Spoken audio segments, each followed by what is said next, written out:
हनुमंत, दादा तुम्हाला मुद्दा उपस्थित करायचा आहे। ज्याप्रमाणे पैशांचा भरमसाठ वापर हा आरोप आहे ठाकरे गटाचा, तसाच तुमचा आरोप आहे का? आणि दुसरी महत्त्वाची गोष्ट, महाविकास आघाडीमध्ये मित्र पक्षांमध्ये काँग्रेस जितकी पळाली, म्हणजे त्यामध्ये हर्षवर्धन सपकाळ, मात्र तरी देखील इतर काँग्रेसचे नेते पुन्हा एकदा या निवडणुकीमध्ये पळताना दिसलेले नाहीये। नाही, खरं म्हणजे आता शीतलताई ज्या बोलल्या तर त्या जबाबदार आहेत, सत्ताधारी पक्षात आहेत। त्यांनी असं तोंड सोडून बोललं नाही पाहिजे। महाभकास आघाडी वगैरे, वैचारिक वगैरे हे जे शब्द वापरले, शीतलताई तुमच्या तोंडात शोभत नाही। तुम्ही भाजपासोबत 25 वर्ष होते, सत्ता मिळाली की तुमचे नेते काँग्रेस सोबत आले, काँग्रेसची सत्ता गेली असं दिसलं की तुम्ही पुन्हा बीजेपी सोबत पक्ष फोडून गेले। त्यामुळे वैचारिकता, विकास आघाडी हे ते तत्व तुम्हाला सोबत नाही शीतलताई। मागचे 20 वर्ष जाईल तिथं गद्दारीच करत आलात। त्यामुळे तुम्ही महाभकास आघाडी वगैरे असे शब्द वापरून चर्चेचा स्तर खाली आणू नका, ही पहिली विनंती।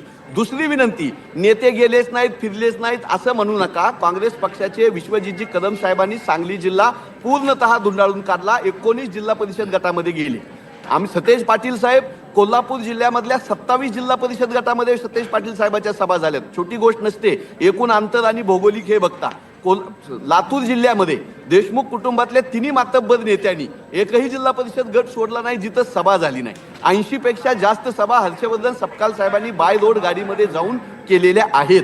त्यामुळे काँग्रेस पक्ष हा लोकांमध्ये आहे, लोकांपर्यंत आहे। मी तर एक पोस्ट केली होती 2 दिवसापूर्वी, सगळ्या काँग्रेस नेत्यांच्या सभांचे आकडे आणि फोटो टाकले होते, आणि हे माध्यमांनी का दाखवलं नाही असा पण प्रश्न विचारला होता। त्यामुळे माध्यमं दाखवत नसतील आणि पुन्हा माध्यमच आम्हाला विचारणार असतील की विरोधक लोकांमध्ये दिसत नाहीत, आणि पुन्हा शीतलताईंसारख्या 5 वर्षात 10 पक्ष बदललेल्या नेत्या जर आम्हाला महाविकास आघाडी म्हणत असतील तर आमच्यावर अन्याय आहे। माध्यमांनी तो करू नये ही विनंती।